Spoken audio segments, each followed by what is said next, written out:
Hi friends, எல்லோரும் சாப்பிட்டீங்களா? ஃப்ரெண்ட்ஸ்னால் எவ்வளோ ஒரு ஜாலி இல்லை? எல்லாத்தையும் மறந்து ஜாலியாக மனசில் உள்ள கவலைகளை நண்பன்கிட்ட தான் சொல்ல முடியும். அந்த சின்ன வயசில் கூட என்னோடய ஃப்ரெண்டு வேக வேகமாக கிளம்பி வந்து ஸ்கூலில் பேக்கை வச்சுட்டு, நாங்கள் ஹோட்டல் வச்சுருந்தோம் இங்கே திருச்சியில்.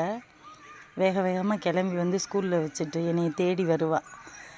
எனக்கு அவளை பார்த்தோன்னே ஸ்கூலுக்கு போகணும்னு ஒரு சந்தோஷத்தில் கிளம்பிடுவேன்.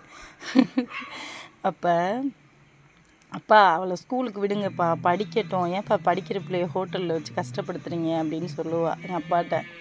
இல்லைம்மா, என்ன பண்ணுறது, பசங்கள்லாம் கட்டி கொடுத்துட்டோம், நம்ம வேலை தானே முக்கியம் அப்படின்னு எங்கள் அப்பா சொல்லுவார்.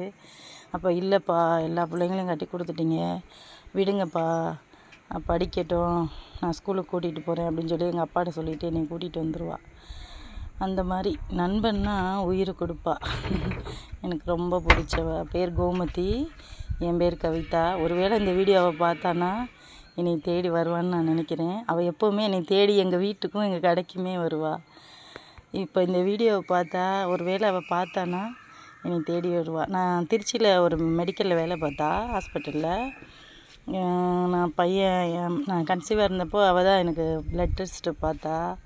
ஒரு வேளை இந்த வீடியோவை பார்த்தானா கண்டிப்பாக எனக்கு மெசேஜ் பண்ணுவான்னு நான் நம்புகிறேன். Okay, bye friends.